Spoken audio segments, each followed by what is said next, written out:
Olá, meus queridos amigos e amigas. Meu nome é Andréa e sou colaboradora do Centro Espírita Luz e Verdade, que fica em Curitiba, na rua Comendador Roseira, número 9, no bairro do Prado Velho. Todas as sextas-feiras trazemos uma mensagem sobre a doutrina espírita e hoje vamos falar sobre as preces. O tema da nossa mensagem está no capítulo 27 do Evangelho segundo o Espiritismo, intitulado Pedi e Obtereis, nos itens 16 e 17, que tratam das preces inteligíveis. Allan Kardec, inspirado pelos Espíritos, nos mostra aqui a importância de compreendermos o que estamos dizendo quando oramos. No item 16, ele cita Paulo de Tarso em sua primeira epístola aos Coríntios, quando afirma: "Se oro numa língua que não entendo, meu coração ora, mas a minha inteligência não colhe fruto." Então, eu até posso ter boa intenção, mas se não entendo o que estou falando, como isso vai edificar a mim ou a quem me ouve? É como se alguém estivesse conversando conosco em uma língua totalmente desconhecida. Podemos perceber o tom, a emoção, mas o sentido das palavras se perde. E Paulo chama a atenção justamente para isso. Se a prece é feita de forma incompreensível, como os outros vão dizer amém? Como vão se conectar ao mesmo pensamento, se não entendem? Afinal, quando falamos amém, ou assim seja, estamos dando nossa afirmação, nossa confirmação da verdade.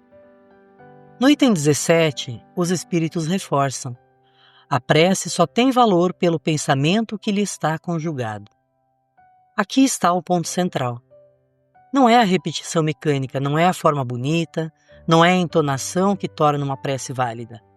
É o pensamento sincero, a ligação íntima com Deus. No livro Caminho, Verdade e Vida, Emmanuel diz que a oração é o fio invisível que nos liga ao coração de Deus.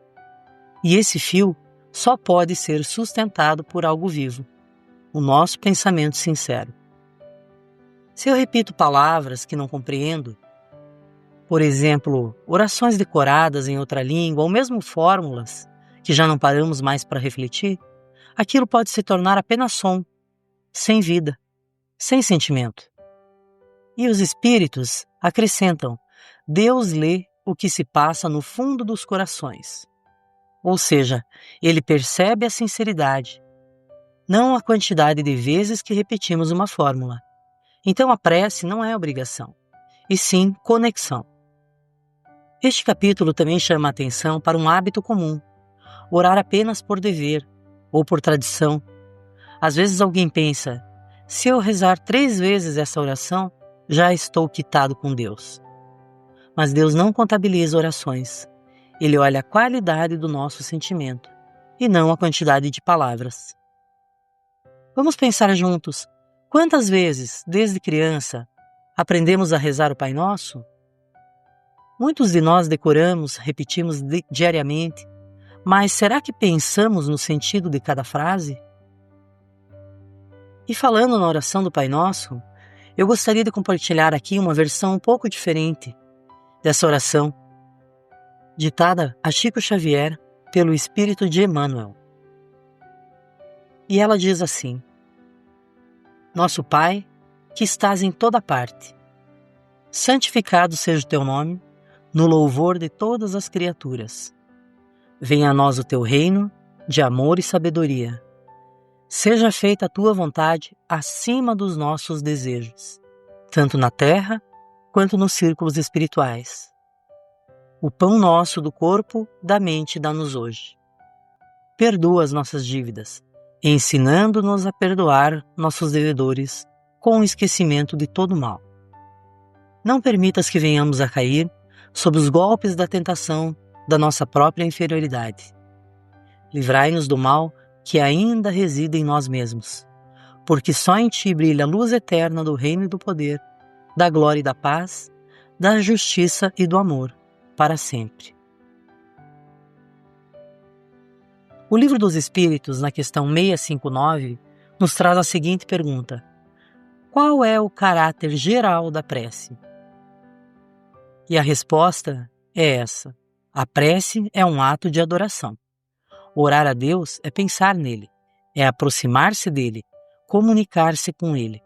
Através da prece pode-se ter em vista 3 coisas: louvar, pedir e agradecer. Então, como vamos fazer para tornar a nossa prece inteligível? Vamos colocar em prática isso no nosso dia a dia. Primeiro, temos que compreender o que dizemos. Antes de repetir mecanicamente uma oração, pensar no sentido de cada palavra. Segundo, usar as nossas próprias palavras. A prece pode ser simples, espontânea, como uma conversa com um amigo, com um familiar. Terceiro, colocar o nosso sentimento. Emmanuel também nos lembra que oração sem sentimento é corpo sem alma. E quarto, refletir sobre o momento. Cada situação pede um tipo de prece: gratidão, pedido de força, intercessão por alguém. Portanto, meus amigos, mais importante do que a forma é o conteúdo. Mais importante do que a palavra é o pensamento, a conexão. Que nós possamos valorizar a simplicidade, a sinceridade e a clareza em nossas preces. Lembremos sempre que Deus não exige frases rebuscadas, nem fórmulas repetidas. Ele apenas deseja ouvir a voz sincera do nosso coração. Aquela que, mesmo com poucas palavras, traz todo o sentimento de fé, de confiança e amor. E para finalizar, eu recordo uma frase de Meimei no livro Pai Nosso. A prece é a luz acesa dentro da alma, clareando os caminhos por onde Deus nos encontra. Então esta foi a mensagem da tarde de hoje, e eu agradeço pela oportunidade e que Deus abençoe a todos aqueles que estão conectados ao nosso canal. Que assim seja.